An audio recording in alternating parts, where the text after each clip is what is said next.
everyone, and welcome to our presentation on questioning strategy and concept organizers. I'm Ashley, and I will also have Michael joining me here shortly, and other members of our group were Catherine and Kelsey.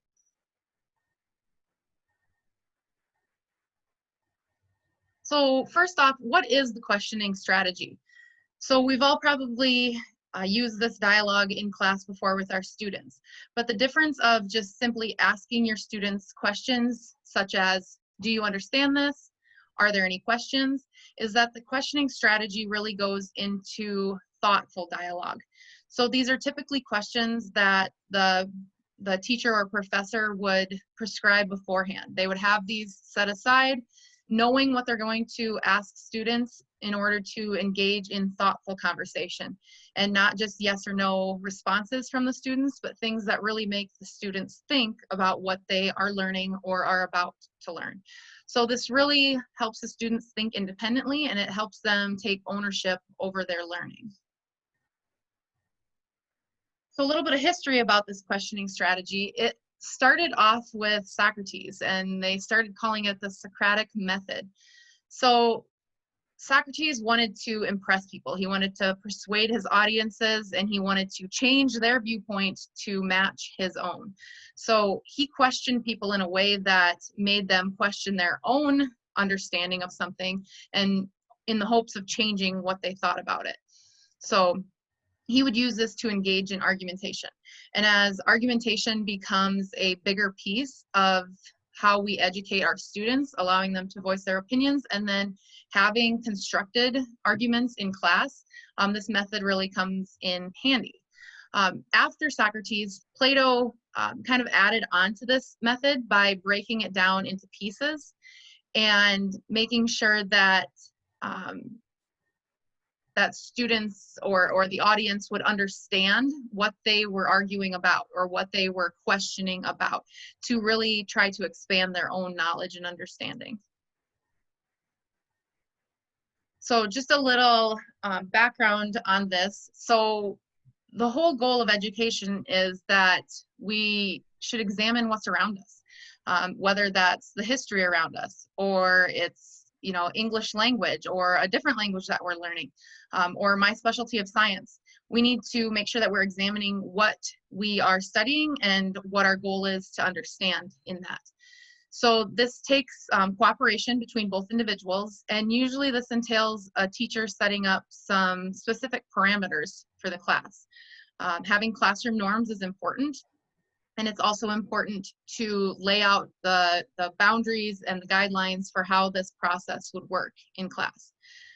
We know that there may be some misconceptions that come out during this, but the goal is to draw those out, discuss them in a safe and effective manner, and then send the students forward with positive and accurate knowledge and understanding.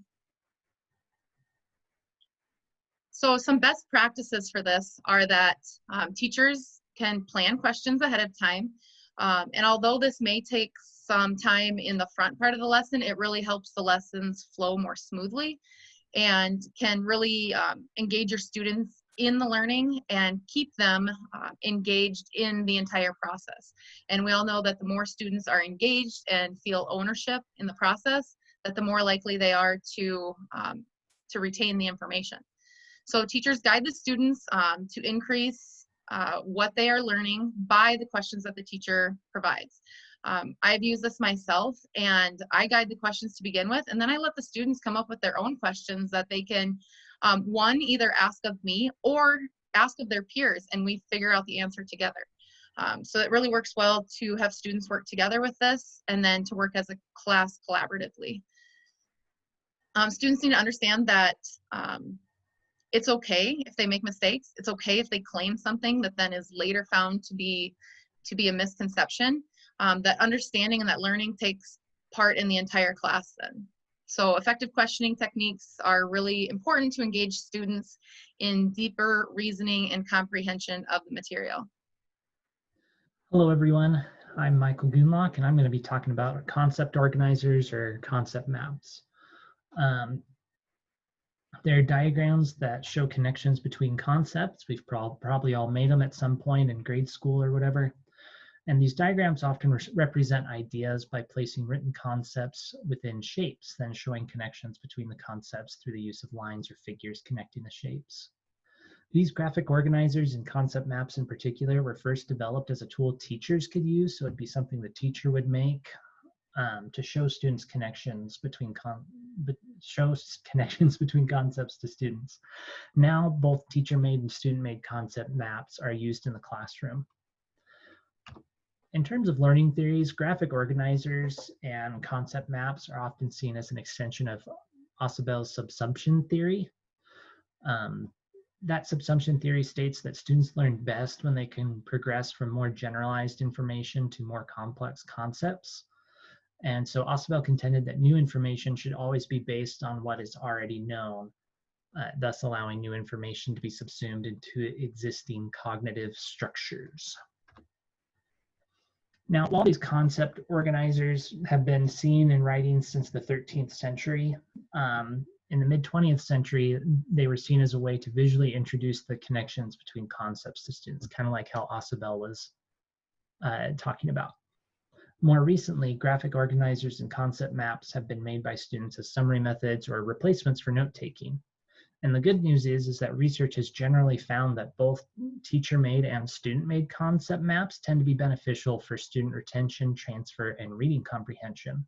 One interesting study actually compared the reading comprehension of students who read text and those who just read a graphic organizer for the text, and students actually did slightly better on retention when they had the concept organizer and not the text. So here's some good examples of concept maps. The one on the left is a teacher-made one that students are able to fill in. The problem with those is that they sometimes require less higher order thinking for students. The one on the right is student-made, and that requires more higher order thinking. If you think about Bloom's taxonomy, it's a way for students to engage in analyzing and creating something in response to a text. So in general, for best practices, it's good to have the learning goals drive the design of your concept map. We need to ensure students know why we're building a concept map and how it'll help them.